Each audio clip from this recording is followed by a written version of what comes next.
시편을 책에 있는 거 봅시다.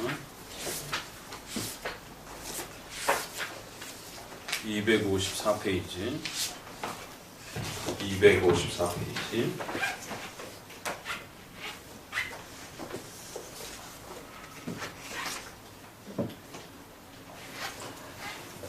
우리 한 목소리로 읽어보도록 합니다. 시편 19편. 이태리 고딕체로 되어 있는 부분들을 의식하면서 좀 읽어봅시다. 하늘이 하나님의 영광을 선포하고 공창이 그 손으로 하신 일을 나타내는도다.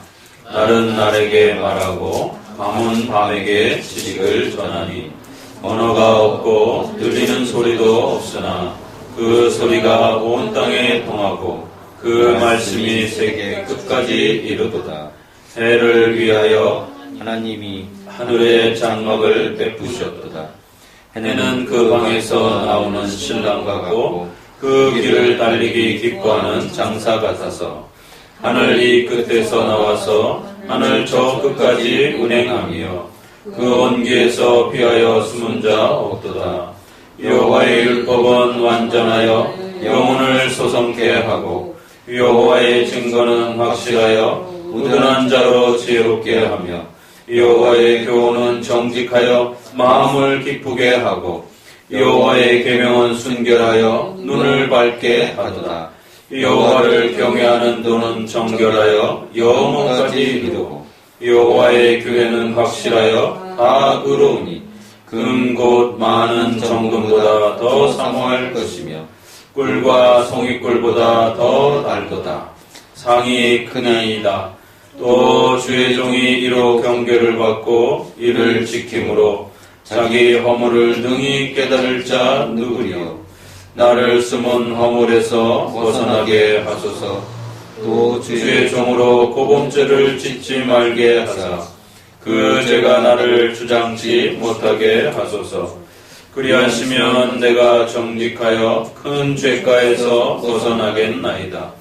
나의 반석이시여 나의 구속자이신 여호와여, 내 입의 말과 마음의 묵상이 주의 앞에 연락되기를 원하나이다.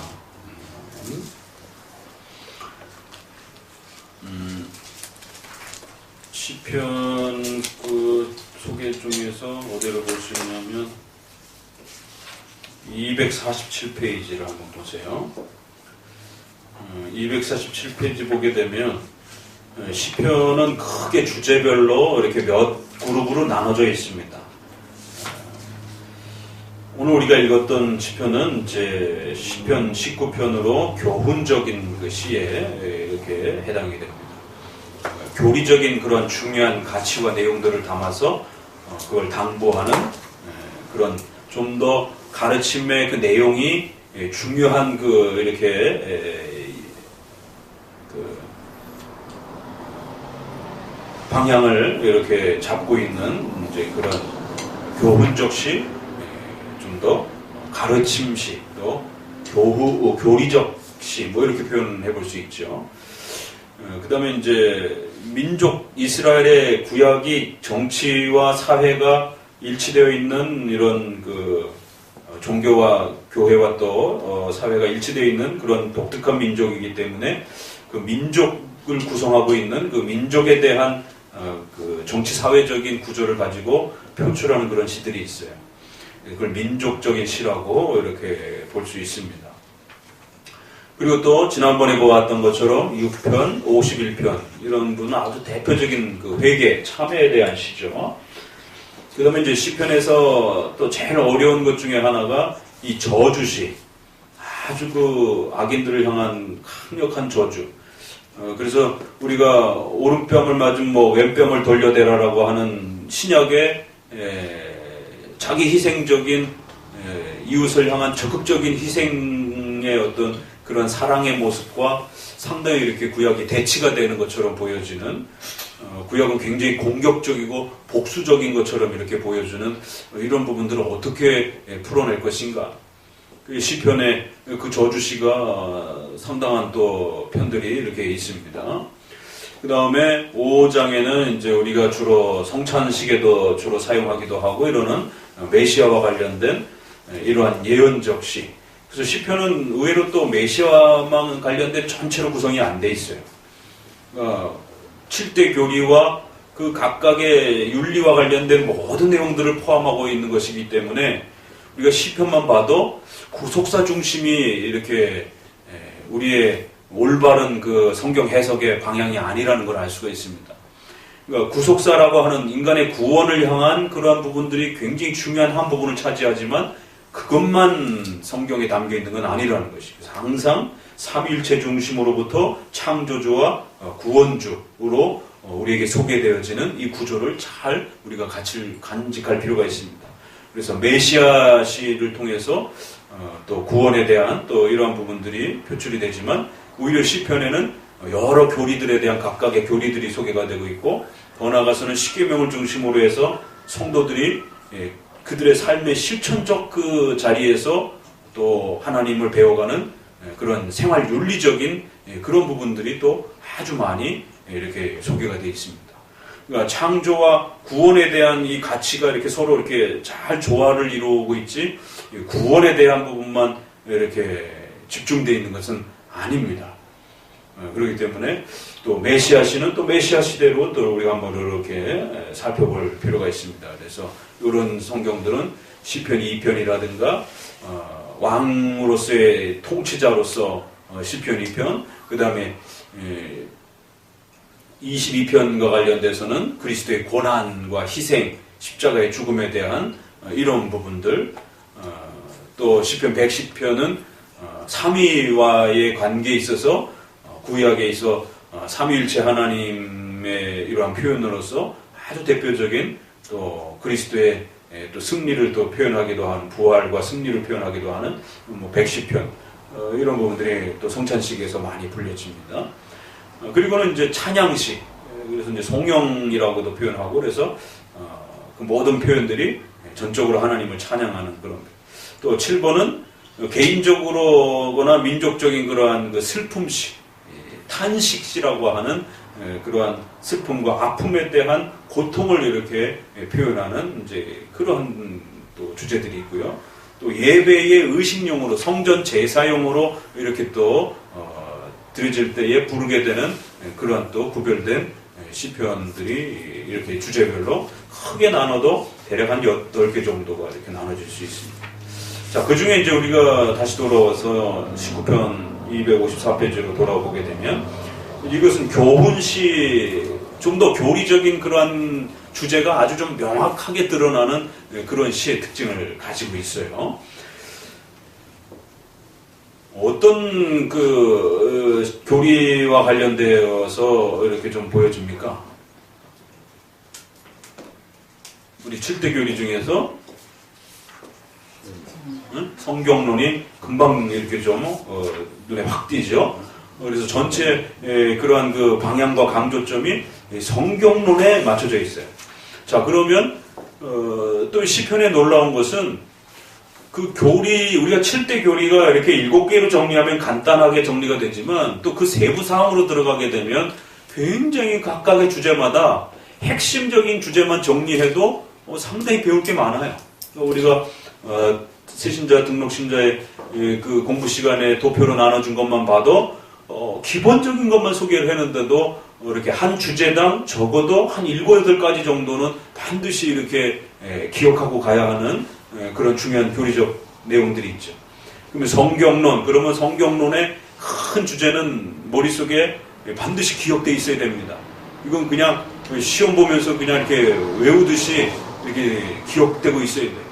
성경론 그러면 3개가 반드시 기억이 돼야 됩니다. 그러니까 다른 부분들은 조금 이렇게 난이도와 강도가 조금 2차 순위로 온다 할지라도 1차 순위에 있어서 2000년 역사 속에 가장 많은 논쟁을 일으켰고 또 지금도 역시 이 주제가 정립되어 있지 않으면 또 개혁신앙을 배우다가도 금방 또 이렇게 무너질 수 있는 그런 아주 중요한 주제들이 있어요. 그러니까 그 주제가 워낙 중요하다 보니까 사탄도 역사 속에서 끊임없이 그 주제를 공격하는 겁니다. 신론에서는 예정론이 중요하다 보니까 그 예정론을 제대로 정립하지 못하면 개혁신앙으로 성도가 자리 잡혀가는데 상당히 어려움을 겪는 것이에요. 그리고 또 그 하나님의 좀 더 풍성한 하나님의 위대함들을 맛보는데 이렇게 또 장애가 있다라는 것이죠. 그래서 그 부분을 끊임없이 공격하듯이 성경론에서도 첫 번째는 성경의 권위, 영감론에 대한 그러니까 지금도 여전히 우리가 자유주의와의 싸움은 그 영감론에 대한 싸움이잖아요. 끊임없이 이 싸움이 1800년으로부터 자유주의가 이제 독일을 중심으로 해서 본격적으로 등장한 슐라이마커라고 하는 우리 장로교회의 중심이 되는 칼빈과 존 낙스를 기억하듯이 적어도 적게 수장 정도는 좀 알고 계셔야 돼. 슐라이마커라고 하는 이제 자유주의 아버지라고 하는 이제 사람이 등장을 하면서 종교적 감정이라고 하는 참 묘한 표현이에요. 그래서 직관이라고 하는 그러니까 신앙은 직관, 어떤 통찰력, 인간이 이렇게 뭔가 성경이나 이런 하나님에 대해서 뭔가 자기 자신이 깊이 이렇게 명상과 묵상을 통해서 인간의 마음 안에 뭔가 이렇게 떠오르는 하나의 그런 종교적 감정이지 절대적인 성경이 있는 것도 아니고 절대신이 있는 것도 아니고 이게 참 묘한 이제 그런 표현을 하면서 이제 자유주의 아버지라고 할 정도로 슐라이마커라고 하는 이름도 이제 좀 어려운 사람이에요. 그래서 성경의 영감성과 삼위일체 하나님과 그리스도의 신성에 대해서 이제 부정하기 시작하면서 그리스도의 인성만 강조하면서 이제 이렇게 결국 그 종교적 직관이라고 하는 감정을 가지고 자기가 하나의 종교라고 하는 세계 속에서 자기의 마음을 위로하면서 살아가는 것이지 그 시대의 지식인들을 향해서 종교란 무슨 뭐 어떤 특별한 신이 있고 특별한 세계가 존재하고 그러는 것이 아니라 결국 인간 스스로 인간 안에 그렇게 자기 자신이 신을 이렇게 직관력과 종교적 감정을 통해서 이렇게 위로를 받으며 살아가는 것이다. 그 1800년 이후로부터 지금까지 200년 동안 이 성경론의 어마어마한 싸움입니다. 아직도. 두 번째, 어떻게 인간이 기록한 책이 하나님의 말씀인가? 그러면 두 번째는 그걸 어떻게 해석해야 될 것인가에 대한 문제죠. 신의 인간의 책이라고 그러면 뭐 여러 가지 읽는 그러나 어떤 자유가 있잖아요. 그러나 이게 신의 말씀이다 그러면 읽는 자의 자유에 대한 문제가 이제 더 걸리는 거예요. 이거 어떻게 해석해야 되나? 그러면은 3대 해석 법칙이 뭐가 나오죠? 개혁파의 3대 해석 법칙, 성경 해석 법칙. 첫 번째, 뭐예요? 최근 공부하신 분들 대답 못하면 다시 공부 다시 시험 봐야 돼. 끝나고 나서 시험 봐야 돼. 3대 해석 법칙. 신학적으로 얘기하면 첫 번째 글을 읽어야 되니까 문법적, 문자적 해석. 두 번째, 근데 그 문자는 자그마치 지금으로부터도 2000년 전, 또 성경 전체를 거치면은 근 한 3,4,000년 정도의 시간을 갖고 기록되어 있으니까 반드시 역사적 해석을 해야 된다고 말이에요. 신구약의 차이를 잘 살펴가면서 해석해야 된단 말이에요. 신약과 구약만 해도 1500년의 시간을 두고 기록이 되어 있기 때문에 막 뛰어넘어가지고 성경을 이렇게 해석하고 그 어떤 사건과 상황을 막 이렇게 신구약을 결합시키면 큰일 난단 말이에요.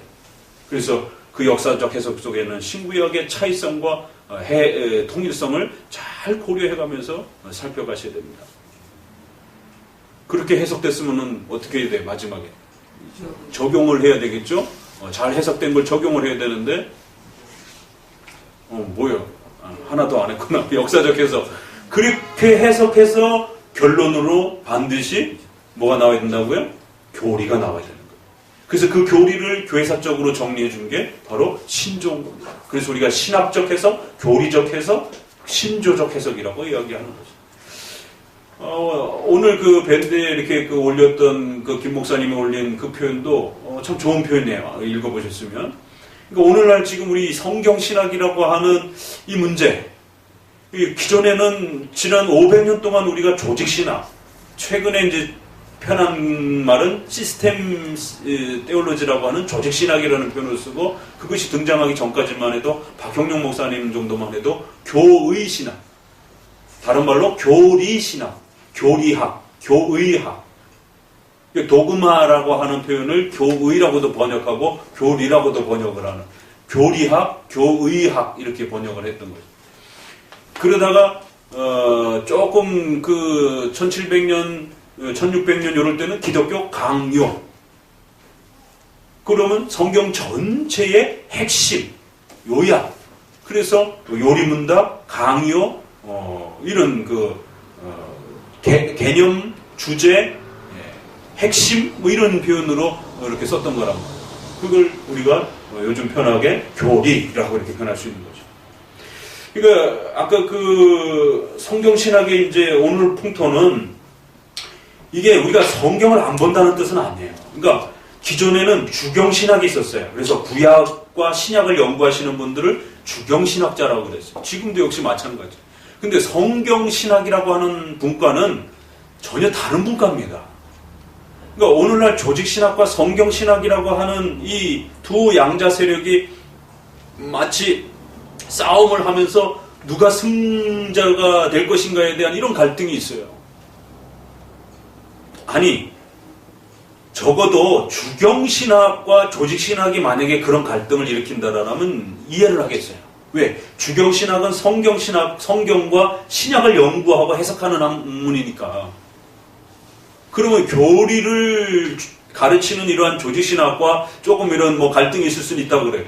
근데 도대체 성경신학이라는 게 왜 끼어들어가지고 갑자기 주경신학도 물리치고 다른 모든 신학들을 배제하고 오직 조직신학과 성경신학이라고 하는, 지난 500년 동안 조직신학과 교리신학으로 가르침을 우리 장로교가 배워왔는데 느닷없이 1900년 이후, 후반대 이후를 중심으로 해서 성경신학이 갑자기 등장을 해가지고 지난 500년의 그 자리를 밀어내려고 하느냐라는 거죠. 그러니까 성경신학은 성경을 역사적 관점으로 보는 겁니다. 그러니까 사실은 좀 말이 혼동이 온 거예요. 그러니까 주경, 그러면 구약, 신약을 연구하는 성경학자들이에요. 근데 성경신학이라고 하는 1900년 이후에 등장한 것은 성경 역사신학, 역사 성경신학, 이렇게 단어를 붙여야 돼요. 기존에 교리 중심으로 신구약을 보던 것을 창세기부터 계시록까지 역사 중심으로, 시간 중심으로 보자라는 거예요. 그러니까 조직신학은 시간 중심으로 본 게 아닙니다. 신약, 구약 전체를 7개의 교리라라고 하는 시간을 뛰어넘어서 7개의 교리라라고 하는 토대 위에서 보았고, 또 우리 최영재가 잘 정리해 놓은 것처럼 하나님의 시간 세계 전 역사에 하나님의 작정과 계획이 시간 속에서 어떻게 섭리되어져 가는 걸 보는 것이지 시간 자체만을 보는 게 아니에요. 그러니까 시간 자체만을 자꾸 보다 보면 어떤 일이 벌어지냐면 그 시간 속에서는 인간의 왕국과 인간의 그 흥망성쇠가 중심이 돼버린단 말이에요. 그러다 보면 결국 하나님보다도 인간이 더 포인트가 되고 인간의 그런 활동들이 부각이 되는 거예요. 그러니까 교리신학은 바로 그런 부분들을 막아주기 위해서 7개의 큰 주제라고 하는 것을 신적 작정과 섭리 역사 속에서 바라보는 그런 교리신학 체계를 갖춰준 겁니다. 근데 어느 날 1900년 이후에 느닷없이 그렇게 교리 중심으로 보는 건 너무 딱딱하고 너무 일방적이니까 창세기부터 계시록까지 역사와 시간을 중심으로 해서 보자라는 거죠. 아니 분명히 언약의 아브라함 언약과 다윗의 언약의 차이가 있지 않느냐. 시간상으로도 후대에 있고 또 더 많은 내용들이 다윗의 언약 속에 담겼지 않느냐. 그러니까 이 아브라함부터 다윗까지 어떤 그 언약의 변화가 있었는지에 대해서 그거를 좀 더 집중적으로 보자 이렇게 얘기를 합니다. 그러니까 예를 들면 신약과 구약의 그 역사가 분명히 차이가 있습니다. 엄청난 역사의 시간을 갖고 있고. 그래서 우리가 문법적, 역사적 해석을 하는 것이에요. 그런데 마치 조직신학은 역사신학을 무시하는 것처럼 이렇게 오해가 되어 있는 거죠. 그런데 문제는 구약에서 그 엄청난 시간을 들여다보면서 신약으로 왔어요. 아, 차이가 있구나. 그럼 결론이 어떻게 나느냐면, 아, 하나님의 뜻은 차이가 나는구나. 이렇게 결론이 날 수도 있다는 거예요. 그러니까 아브라함의 언약과 다윗의 언약에 있어서도 아브라함의 언약은 이렇게 시작이 됐는데 가족 중심으로 시작이 됐는데 다윗 왕국은 왕국 언약 형태로 확장이 된단 말이에요. 아하, 다윗의 아브라함의 언약이 작은 언약이었는데 다윗 왕국에 와서는 엄청난 민족 형태로 확대가 되었구나. 그러다 보니까 아하, 후대에 있는 언약이 훨씬 더 좋은 언약이구나. 이런 식의 이제 시간이 흘러가게 돼 있단 말이에요. 그러면 그 시간이 흘러가는 속에서 과거의 것은 자꾸 이렇게 아련하게 보이고 자꾸 멀리 보이는 게 인간의 본능이란 말이에요. 그러다 보니까 아하, 언약은 차이가 있고 다른 것이구나. 이것만 강조가 되는 거죠. 그래서 결국 우리 웨스트민스터 신앙고백에도 있는 것처럼 구약과 신약은 분명히 차이성이 있다는 걸 우리도 인정하는 겁니다. 우리가 세례 요한의 등장을 통해서 분명히 하나님 스스로가 구약의 그 통치 역사를 하나님 스스로 중단하셨다라고 말하는 거예요. 그렇기 때문에 신약과 구약의 차이가 분명히 있어요. 그러나 기독교를 가르칠 때는 그 차이성을 가르치는 게 아니라 본질을 가르치는 겁니다. 구약과 신약 전체에서 하나님이 우리에게 가르쳐주고 싶어하는 하나님의 뜻이 무엇인지를 본질적으로 동일한 그 핵심이 무엇인지를 가르치고 그거를 실천하려고 하는 것이지, 차이가 나는 부분을 우리가 참고는 할 수 있을지언정 그 차이가 나는 부분을 실천하는 건 아니란 말이에요. 만약에 차이가 나는 부분을 실천했다간 큰일 났죠. 구약의 제사를 오늘 그대로 실천을 해야 된단 말이에요. 그렇게 됩니다. 그러니까 성경신학이 역사의 흐름을 파악하는 부분은 도움은 줬지만 그런 부분에서 오히려 더 많이 망가뜨린 부분들이 있다는 거죠. 그러니까 이제 이러한 오해의 이러한 잘못된 부분들이 분명히 이 성경신학은 아직도 우리가 성경신학을 또 다른 분과로 둬야 되는가 안 둬야 되는가에 대한 그 정리도 아직 신학계에서 정리가 안 된 거예요. 여전히 조직신학, 역사신학, 그 다음에 구약, 신약, 겨우 실천신학 정도 이렇게 5개 정도가 확보되어 있는 거고, 여기에 이제 6번째에 성경신학이라는 거를 고유한 자리로 둘 거냐 말 거냐.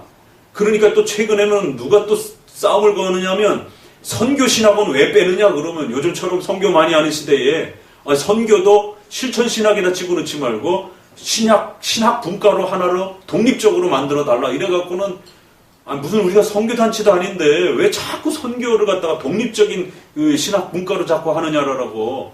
근데 또 이제 선교학 배우신 분들은 이제 자꾸 선교신학까지 넣어달라고. 아니 성경신학은 넣으면서 왜 선교신학은 또 안 집어넣느냐. 그러면 또 다른 이제 한 형태가 실천신학에 있던 것들이 또 빠져나오기 시작하게 되면 아니 뭐 예배신학, 교회 예배가 얼마나 중요합니까? 예배신학도 분리시켜서 더 전문적인 형태. 끝도 없는 거죠. 그러니까 성경신학은 주경신학과 역사신학을 짬뽕한 형태예요. 그러니까. 그래서 성경신학 이러니까 말이 어감이 좋아가지고 많은 분들은 구약과 신약을 연구하는 그러한 학자로서 이렇게 인지가 됐는데 그게 아니고 구약과 신약학자는 원래 따로 있는 거고 거기에다가 역사 중심으로 신구약 전체를 보려고 하는 학자들이 등장을 했고 그런 학자들이 조직신학 중에서도 등장을 했고 구약학자 중에서도 나왔고 신약학자 중에서도 나온 거예요. 그래갖고는 그분들을 성경신학자라고 또 이렇게 자기 스스로들을 이렇게 신분을 그렇게 이제 구축해 가고 있는 겁니다. 그러니까 오리지널 신약 구약학자는 주경신학자라고 따로 있는 겁니다. 그러니까 오늘 우리 시대에 이 성경신학이라고 하는 역사 중심으로 성경을 보려고 하게 되는 그러다 보니까 교리신학 또 하나님의 작정 속에서 시간을 배제하고 하나님의 작정과 뜻 속에서 어떻게 하나님의 뜻이 이루어져 가는가가 성경에는 아주 중요한 체계인데 이런 성경론의 구조가 깨져버리는 거죠. 해석론 이야기하다 조금 더 나갔는데 그리고 나서 마지막 적용할 때는 그렇게 정체적으로 잘 고려된 상태에서 적용이 돼야 된다는 거예요. 왜? 이 해석에서 적용으로 넘어가는 단계에서 해석 단계에서 이런 역사성에 대한 부분들을 충분히 걸러내지 않으면 구약에 있는 중단된 그런 역사들이 오늘 우리 시대에 바로 적용될 수 있는 이런 심각한 위험들이 벌어진다. 지금 이 성경신학 운동들을 하시는 분들이 바로 그런 함정의 딜레마에 빠져 있어요. 그리고 구약에 이런 사건들이 있지 않느냐? 그럼 성경적이지 않느냐? 성경에 있으니까. 그러니까 교리신학과 조직신학 입장에서는 성경에 있다고 해서 성경적인 게 아닌 겁니다. 왜? 구약과 신약이 중단된 게 있기 때문에. 그래서 아무리 구약에 있다 할지라도 그거를 손을 대게 되면 하나님께 도전하는 행위가 되는 거예요. 왜? 하나님 스스로가 중단시킨 거를 우리가 함부로 복원해낸다든가 다시 살려내려고 하게 되면 그건 하나님의 결정을 무시하는 행위가 된다는 것이죠. 그러니까 성경신학자들도 자칫 잘못하면 세대주의처럼 극단적 문자주의에 빠져버리는 거예요. 또다시. 성경에 이런 사건이 있지 않느냐. 그리고 이런 사건들이 또 뒤에 신약 쪽에는 더 강조되지 않느냐. 그러니까 자연적으로 구약 폐기주의가 되고 무율법주의가 되게 되고 구약을 등한시하게 돼요. 그래서 이제 주경학자, 성경신학자들 안에서 구약학자와 신약학자가 서로 이제 주도권 싸움에서 신약학자들이 주도를 하게 되는 거예요. 왜냐면 자연적으로 뒤쪽을 강조를 하게 되니까 먼 미래에 있는 구약들은 자꾸 등한시되어지게 돼요. 그러니까 이러한 성경신학의 폐단들이 결국에는 우리가 성경을 정말 그대로 잘 읽지 못하게 만드는 500년 동안 우리 선조들이 가르쳐줬던 그 성경 읽기와 적용과 해석에 대한 원리들을 잊어먹게 만드는 이런 엄청난 혼란들을 가중시키는 거죠. 그런데 이런 성경 신학 운동을 소위 개혁파 신학을 하는 신학자들이 지금 펼치고 있기 때문에 문제입니다. 우리 주변에 우리가 이름만 대도 다 알만한 그러한 개혁파권 내에 개혁신학을 하고 장로교 신학을 한다라고 하는 그러한 브랜드가 있는 그런 목회자와 교수들이 이 성경신학 운동을 펼치고 있단 말이에요. 그러니까 성도들 입장에선 더 헷갈리는 거죠. 이게 맞다라고 하고 이게 개혁주의 방법이라고 이렇게 얘기를 하니까. 근데 그런 성경신학의 패턴은 칼빈이 기독교 강요만 읽어봐도 그렇게 소개하지 않습니다. 강요가 그게 교리책이지 어떻게 성경신학책입니까? 그게 역사신학책입니까? 신학책입니까? 구약책입니까?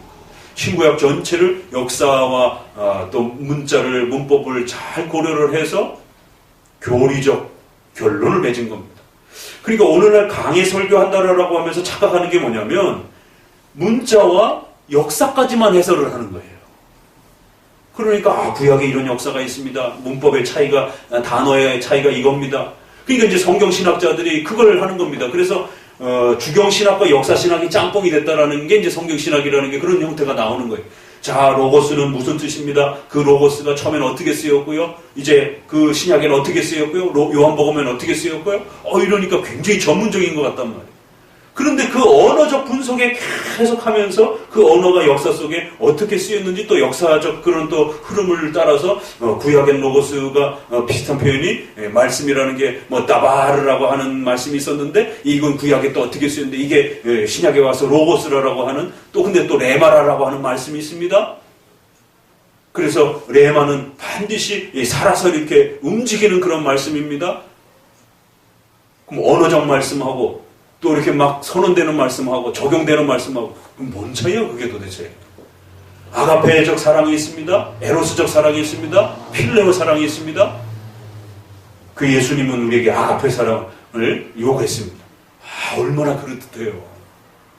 그러나 실제적으로 주경을 제대로 하시는 신약학자가 들으면 웃는다고요.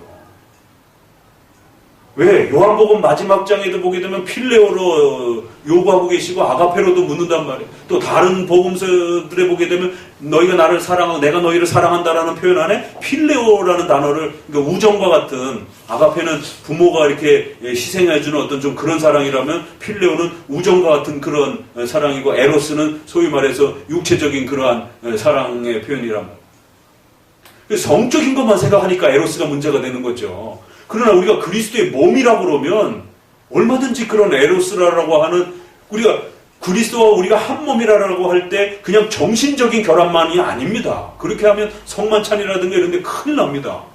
그리스도의 인성과 우리의 몸이 우리의 전 영혼과 육체가 결합이 되는 거예요. 그러면 육체적 결합을 말하는 겁니다. 성경에서 우리의 하나됨을 이야기할 때는. 육체와 육체가 있는 결합을 말하는 거예요.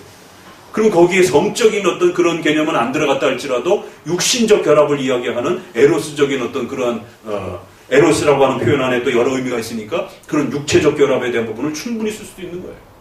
근데 그거를 이렇게 해갖고는 역사를 이렇게 도입해가지고 성경은 이렇게 봐야 됩니다 이러면 아주 그럴듯한데 그러니까 결론이 뭡니까 그러면?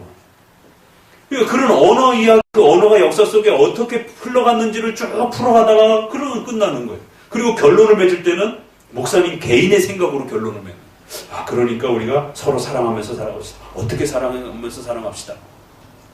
이건 끝에 가서 목사님이 결론을 스스로 맺는 거지.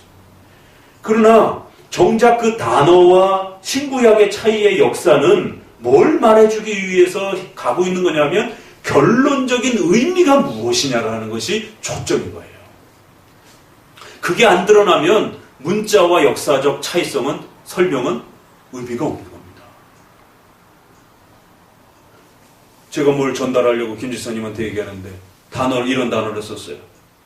근데 그 단어를 조금 역사적인 그러한 의미를 둬가지고 이렇게 설명을 했어요. 그래서 뭘 어쩌라는 건데요. 이렇게 되는 거죠. 결론을 이야기해야 될 거 아니겠어요. 뭐 물을 가져오라든지 뭐 어떤 중요한 어떤 업무를 지시한다든가 결론이 있어야 되는 건데 문법적 해석, 역사적 해석에서만 머물러 버리게 되면 이런 일들이 벌어져요. 근데 오늘 우리 시대의 강해 설교라고 하는 이제 많은 그 인터넷상에서 떠던 이런 강해 설교들을 보게 되면 이제 그런 일들이 비일비재하단 말이에요. 대표적인 예가 마틴 로이드 존스의 그러한 강해 설교도 역시 마찬가지. 문법적, 역사적 부분에서는 상당히 비슷하게 가요. 히브리 헬라어 잘 보시고 청교도 역사도 이야기하고 그런데 결론이 우리 7대 교리랑 달라요. 어떤 부분은 비슷한데 구원론이라든가 뭐 이런 부분은 비슷한데 성령론과 성령 세례가 가게 되면 장로교 성령 세례가 아니란 말이에요. 이번 주 설교가 물 세례와 도대체 성령으로의 세례가 초반부터 마가복음에 아주 굉장히 그 오늘날 뜨겁게 달고 있는 오순절과 장로교가 한판 붙는 그 이제 논쟁이 뭡니까? 성령론이고 거기에 중요한 표현이 성령 충만과 성령 세례라는 단어 싸움이란 말이에요. 근데 이게 마가복음에 처음부터 던져진단 말이에요. 물 세례, 회개의 세례, 성령 세례. 이 세 단어가 도대체 뭔 뜻이냐 이게. 이걸 장로교적으로는 다르게 해석하는 거예요. 저쪽에서는 신비 체험으로 해석을 하는 거예요. 로이드 존스의 성령 세례는 신비주의의 그러한 제2의 그런 능력 세례 형태로 결론을 맺어놨단 말이에요. 우리는 중생으로 본단 말이에요. 죄사함으로 본단 말이에요. 그러니까 로이드 존스의 결론적 설교의 결론은 우리랑 달라요. 장로교 교리랑. 그 오순절 성령 세례론입니다. 로이드 존스의 이 옛날엔 빨간 표지로 나왔었는데 성령 세례라고 단행본까지로 이렇게 되어 있는데, 그러니까 그 미국의 그 유명한 강해 설교자 누구죠? 최근에 존 메가더 얼마나 그 히브리 헬라어 잘 분석하면서 1시간 뭐 2시간 가까이 강해 설교하는데 얼마나 풍성한데요. 그래서 미국의 강해 설교 듣고 싶은 사람들이 막 굉장히 많이 몰려듭니다. 뭐 굉장히 많다고 많이 사람이 부응했다고 그러더라고요. 뭐 옛날에 들었을 때만 해도 무슨 몇천 명이었으니까 지금은 더 이상 됐을 것이에요. 그런데 결론이 우리랑 다르단 말이에요. 결론은 세대주의, 온건한 세대주의 입장에서 요한계시록을 이야기하고 종말론에 대해서 이러한 그 세대주의적 교리적 결론에 머문단 말이에요. 우리 장로교적인 예정론과 신적 작정론과 종말론으로 돌아오지 않는단 말이에요. 아무리 강해 설교를 잘해갖고 문법과 역사를 충분히 드러내면 뭐합니까? 장로교 결론으로 안 돌아오는데, 웨스트민스터 신앙 고백으로 안 돌아오는데, 도르트 신조로 안 돌아오고, 칼빈의 기독교 강의에서 말했던 그 교리로 안 돌아오고, 사도 신조로 안 돌아오면은 그건 의미가 없는 거죠. 그러니까 오늘날 차라리 그냥 스펄전처럼 침례교에 아주 설교 잘하는 분이 계시다 이러면은 참 다행인데, 침례교에서도 저렇게 잘하나 보다. 그냥 그러니까 메가다처럼 세대주의자도 저렇게 강해 설교를 잘하는구나. 이러면 좀 그래도 구별이 된단 말이에요. 근데 우리권 내에서 장로교 안에 있는 목회자들이 또 개혁교회 안에 있는 목회자들이 성경신학 중심으로 개혁교회의 이 성경론을 이야기하니까 이게 심각한 겁니다. 그래서 오늘 19편에 우리가 성경에 대해서 이렇게 볼 때 이제 목사님이 기본을 먼저 이야기한 다음에 어느 부분이 있는가, 이 셋 중에 어느 부분을 좀 더 드러내는가를 보시라는 거예요. 마지막 세 번째는 그렇게 해서 잘 결론을 맺게 되면 적용점이 나옵니다. 이 해석에 있어서 신학적 해석과 교리적 해석으로 정리가 안 되면 결론이 아무리 잘 파헤쳤어도 목사님 마음대로 결론을 끌고 가게 된단 말이에요. 우리 7대 교리로 멈춰서야 되는데 목사님 스스로도 다른 데로 넘어간단 말이에요. 그래서 조성만 박사님 조직신학 서설이나 박형룡 박사님 서론에 보게 되면 문자가 성경이 아니라 의미가 성경이다, 이런 표현도 합니다. 문자주의에 함몰되어 있지 말라라고. 우리가 성경의 문법적 해석을 존중하기 때문에 히브리어 헬라어의 문법을 존중하는 겁니다. 그러나 세대주의적 문자주의는 상당히 조심하셔야 되고, 그러니까 과거에는 그 정도만 해도 괜찮은데 요즘은 성경신학적 문자주의도 또 조심하셔야 돼요. 성경신학 중심의 문자주의도 있습니다. 문자가 성경이 아니라 그 문자를 통해서 결국 결론으로 확정되어지는 그 의미가 영감된 하나님의 말씀이고 우리가 목숨 바쳐서 지켜야 되는 하나님의 뜻이지, 성경의 문자에는 엄청난 말들이 많이 쓰여져 있어요. 성경 안에는 사람을 죽이라는 명령도 있고, 부인을 여러 취하라는 명시적인 명령도 있고, 또 하나님이 없다라는 명시적인 단어 표현도 있고, 논쟁하면서 이렇게 쏟아붓는 그런 욥기서에 욕하는 그런 표현들도 있고, 우리 지난번에 벌레도 받고 똥도 받고 별거 다 받잖아요. 그러니까 상대 욥을 욕하면서 썼던 그런 문자적 표현들이 그걸 그대로 지킬 수는 없는 거란 말입니다. 그것들이 전부 모아져서 어떠한 하나님의 뜻을, 의미를 우리에게 남겼느냐에 대한 그 의미를 찾아내는 것이고, 그 의미가 하나님의 말씀으로서의 권위와 자리를 갖는 겁니다. 그러니까 이런 부분들 가운데 정리가 되고 나면 적용면에 있어서 반드시 뭘 갖고 적용한다 그랬죠? 목사님 마음대로 적용해도 안 되고, 성도들도 자기 마음대로 적용해도 안 되고, 신구약 전체는 바로 이 틀 위에서 구성되어 있는 겁니다.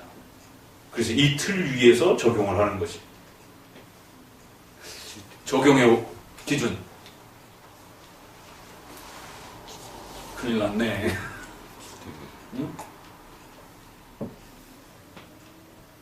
잘 해석했습니다. 어떻게 적용해야 되죠? 적용의 기준은 다시 시험 과정에서 하산하려다 다시 올라와요. 적용의 기준, 반드시 십계명을 기본으로 해서 적용하는 겁니다. 그래서 사도신경, 십계명, 주기도문, 성례, 이 네 가지를 교회의 기본으로 모든 교리문답이 담고 있는 것입니다. 우리 전 삶의 윤리적 기준이 십계명이고, 성경 전체가 바로 하나님의 말씀의 구조가 십계명이라고 하는 토대와 구성으로 형성되어 있는 것입니다. 그래서 이 십계명을 어떻게 사용할 것이냐와 관련해서 율법의 일사용, 예수님 믿는 하나의 몽학선생으로서 사용하는 죄를 지적하는 기능, 또 이 십계명의 이런 기본 내용들이 인간의 마음의 양심 속에 있어서 죄를 억제케 하는 불신자들도 그래서 십계명의 기본 원리들이 양심 속에 숨어져 있는 겁니다. 그래서 살인을 두려워하고 이웃을 사랑하고 이런 기본 개념들을 갖고 살아가는 것이 죄를 억제케 하기 위해서. 그리고 세 번째, 우리 성도들에게 성화의 규범으로서 율법의 제3용법. 바로 이 성경을 적용하고 활용하는 방법론에 있어서 루터파와 우리가 근원적으로 결국 분리가 되면서, 루터파는 일사용을 주로 많이 강조하고, 왜? 이신칭의가 그들은 포인트이기 때문에 성경을, 율법을 가지고 어떻게 예수님 믿도록 율법이 정죄하고 죄를 지적하느냐, 이게 성경의 근원적 목적이다, 이렇게 이제 주장하는 루터파의 일사용. 그러나 우리는 삼사용을 더 강조를 하는 겁니다. 일사용도 중요하지만 그보다 더 중요한 것은 예수님 믿고 난 다음에 바로 우리의 삶 전체가 하나님의 뜻 안에서 어떻게 살아가야 할지를 배워가는, 하나님의 뜻을 배우는 하나의 규범적 내용과 또 영의 양식으로 하나님의 말씀의 적용 자리가 말씀에 여기 있다는 것입니다. 그래서 늘 성도들이 성경과 함께 살아가야 된다는 겁니다. 말씀을 성화의 기능으로 사용하는 이런 세 번째 기능을 강조하면서, 이제 루터파와 우리가 구별되는 몇 가지 중요한 포인트들이 있어요. 그 중에 하나, 성경론을 사용하는 방식에 있어서도 루터파는 이 19편을 읽으면서 일사용만 강조를 하게 되는 겁니다. 그러나 장로교인들은 이 19편을 읽으면서 3, 4형까지 해석해내고 또 보게 되는 거지. 자, 그래서 적용에 대한 부분까지 이렇게 설명한 다음에 보시면 첫 번째는 여호와의 율법은 라는 부분이 등장하기까지 하늘은, 궁창은, 날은, 그리고 각각의 그 날과 밤은 언어가 없고 소리가 없음에도 불구하고 그들의 그 표현과 모든 그들의 활동들은 이 땅에서 저 끝까지 온통 하나님의 영광을 드러내고 표시한다는 거죠. 이건 뭘 말하는 거겠어요?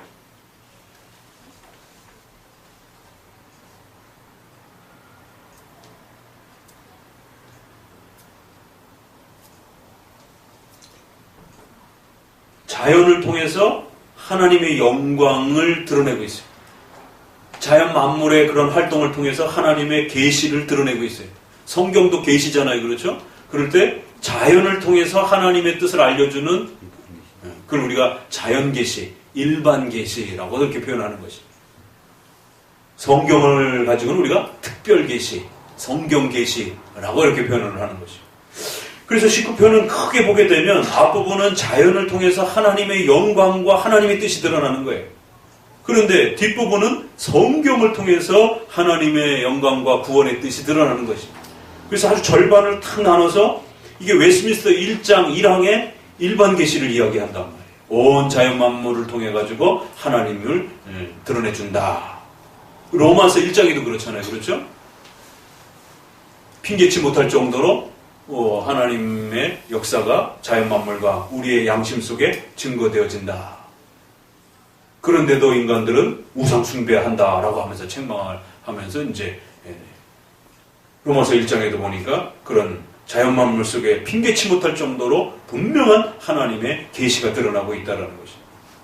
그런데 구원과 관련된 더 분명한 지식은 자연 계시가 그렇게 충분한데도 불구하고 핑계치 못할 정도로 지옥의 그 엄중한 심판을 내릴 정도로 자연 계시는, 일반 계시는 충분해요.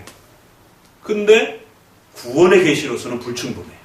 그래서 우리가 성경론으로 들어가게 되면 일반 계시와 자연에 대한 이 계시가 심판에 있어서까지는 충분한데 구원을 이룩하는 데 있어서는 불충분하다라고 하는 일반 계시의 충분성과 불충분성이 성경론에 있어서는 아주 중요한 첫 번째 내용입니다. 그래서 반드시 성경이 필요하다라고 하는 성경의 영감론을 이야기하기 위해서는 그 앞에 베이직이 필요한 거예요. 기초가. 왜 성경이 이렇게 영감 있는 하나님의 말씀으로서 우리에게 필요하느냐라고 하면 그 앞에 이야기가 서두로 따라붙는 게 일반 계시로서 심판할 정도로 엄중하게 그들이 핑계하지 못할 정도로 충분한데 구원을 위해서는 불충분하다. 그래서 하나님은 반드시 기록이라는 형태로 하나님 자신을 알리기 위한 성경 계시를 우리에게 남겨놓은 것입니다. 참 19편은 그렇게 반반 딱 나눠가지고 일반 계시와 그 다음에 여호와 율법은 이러면서 완전하여, 확실하여, 정직하여, 순결하여, 정결하여, 확실하여. 이게 이제 전형적인 그 시편의 이제 이런 운율입니다. 이렇게 배치해서 놓고 보니까 아주 그 의도적으로 그렇게 배치를 해놓고 이제 뒷부분에서는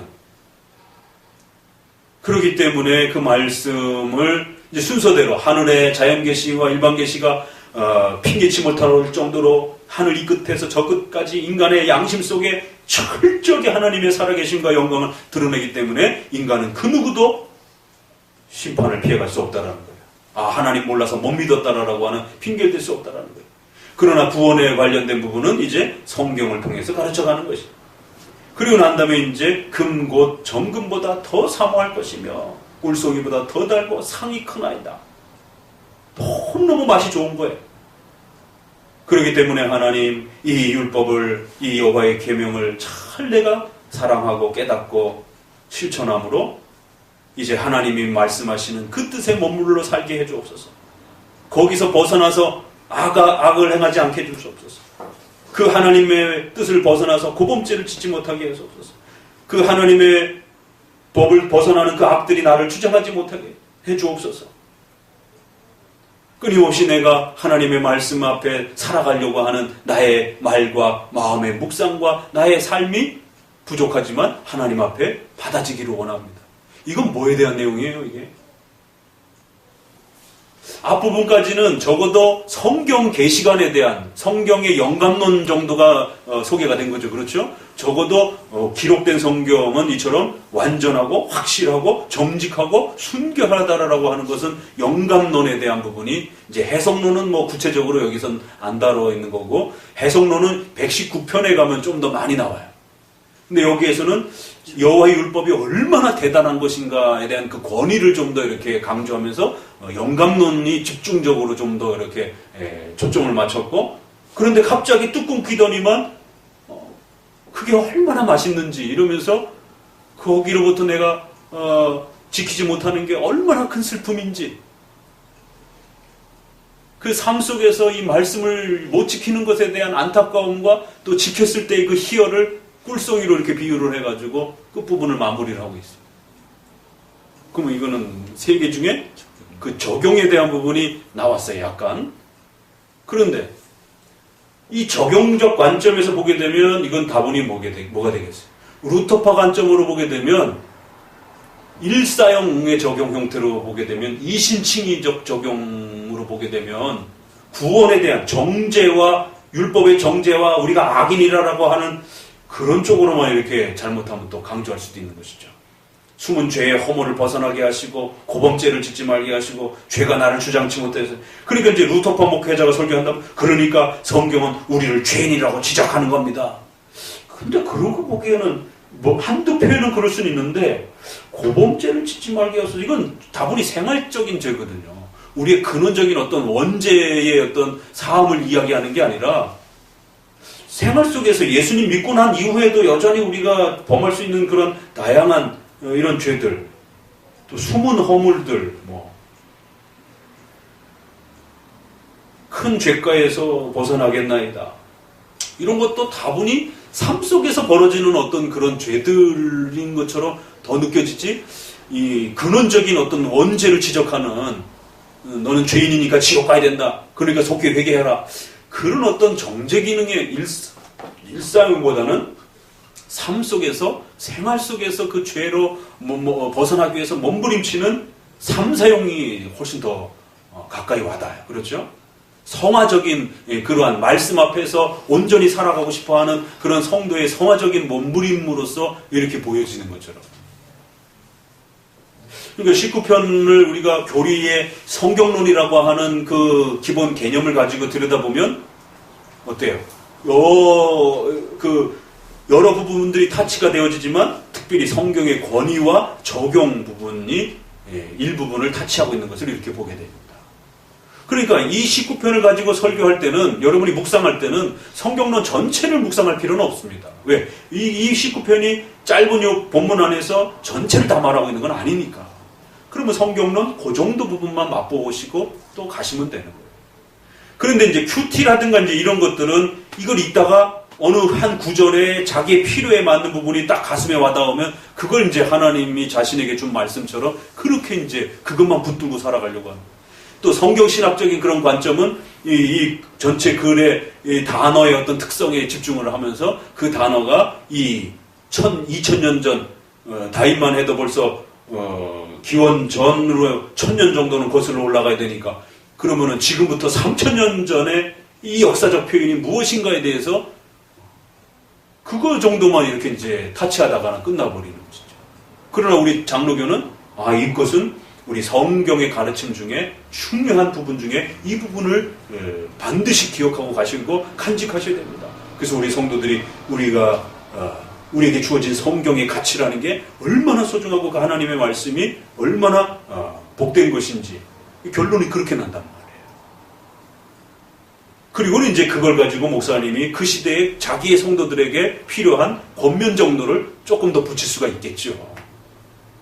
그러니까 우리는 성경을 소중하게 생각하면서 살아가야 되는데, 그러면 우리 성도들이 성경을 어떻게 읽을 것인가? 이제 그런 건 이제 목사님이 나름대로 목회를 하면서 그 성도들을 키우기 위한, 양육하기 위한 어떤 하나의 방법론으로서, 그럼 우리 성경을 1년에 같이 일독을 하고 있는데, 지금 벌써 봄이 다 됐습니다. 열심히 읽어가시기 바랍니다. 이건 이제 추가적인 목회적 권면으로 좀 더 이렇게 추가될 수도 있는 것이죠. 다양성으로. 그러나 본질인 이 70, 80%를 벗어나서는 안 된다는 거죠. 로마서 7장도 마찬가지입니다. 그래서 로마서 7장에 바울이 오라 나는 공관자로다라고 했을 때 역시 그 부분도 루터파는 일사용 사용 그 불신자가 정죄를 받고 고통받는 걸로 해석을 하는 거죠. 그러나 우리 장로교는 그것은 3, 4용 앞에 몸부림치는 예수님 믿고 난 다음에 바울이 그 죄를 가지고 싸워가는 과정 속에서 신자가 고통스러워하는 그 성화 속에서의 오라 나는 공관자로다. 이 사망의 몸에서 누가 나를 구원해 줄 수 있겠느냐라고 하는 성화적 그런 하소연이고, 그래서 8장으로 넘어가면서 성령 하나님께서 도와주실 것이다라고 하는 성령 하나님의 역사심 속에서 그 말씀을 어떻게 우리가 녹아내야 될 것인가. 왜 7장에는 이제 한쪽은 루터파하고 싸우고요, 한쪽은 오순절하고 싸웁니다. 왜냐하면 그 7장의 그 유명한 성경론과 관련해서 영은 살리는 것이요 문자는 죽이는 것이다라는 말이 그 로마서 7장에 나온단 말이에요. 분명히 문자는 죽이는 것이요 율법은 정죄하는 것이다라는 표현이 나와요. 그런데 뒷부분에 가서 또 뭐라고 얘기를 하느냐면 율법은 선하고 의롭다라고 나온단 말이에요. 7장 안에 한꺼번에. 그래서 율법이 갑자기 정죄하고 죽이는 것이다 그랬다가 또 어떤 부분에서는 바울이 율법은 살리는 것이고 의로운 것이다 이렇게 얘기를 해요. 그러니까 이제 여기에서 앞부분만 붙잡은 거, 이쪽에서는 이제 루터파가 그렇게 간 거고, 신비주의자는 또 그걸 해서 성경을 읽지 말고 내 마음속에 성령이 직접 계시하는 거를 붙들고 살아가야 된다는 이런 식으로 또 끌고 가는 거죠. 그렇지만 이제 우리는 거기서 말하는 성경관이란 바로 율법의 세 번째 적용에 대한 성화적 기능을 뒷부분에서는 이야기하는 거고, 앞부분에서는 일사용에 대한 정제적 기능을 이야기하는 것이다라고 구별해서 이야기해주고, 총체적으로 그렇기 때문에 그 말씀 앞에 몸부림치는 그 바울의 7장의 고백은 신자의 성화적 고백으로서 8장으로 넘어가면서 그 말씀을 붙잡고 살아갈 때에 성령 하나님께서 반드시 신자를 도와서 하나님의 말씀을 적용하면서 살아갈 수 있도록 도와주실 것이다라고 하는, 그러면서 이제 9장에 그러한 자들을 반드시 택자다라고 하는 9장이 바로 예정론이 나오는 거예요. 그래서 7, 8, 9가 이렇게 형성돼요. 오늘 시편 우리가 또 함께 이렇게 보면서 운율도 이렇게 보면서 특별히 또 교훈적 시로서 이렇게 크게 또 이렇게 성경론이라고 하는 큰 교리 안에서 성경론의 교리 중에 특별히 셋 중에서 어느 부분이 좀 더 그 말씀을 통해서 깊이 있게 이렇게 강조하면서 모아가고 있는가를 이렇게 또 한번 보니까, 이게 장로교적 관점으로 보게 되면 그렇게 장로교적 관점으로 해석되어지는 것이고, 루터파는 또 루터파대로 해석하는 거고, 성경신학자들은 성경신학자대로 강조하는 거예요. 결국 성도들이 말씀을 듣고 어느 편에 설 것인가, 결국 여러분 각자가 하나님 앞에 선택해야 될 또 몫인 것이죠. 우리 장로교는 우리 장로교적 해석이 가장 객관성이 있고 또 충분하다라고 또 그렇게 주장을 해주는 것입니다. 기도합니다. 하나님 감사를 드립니다.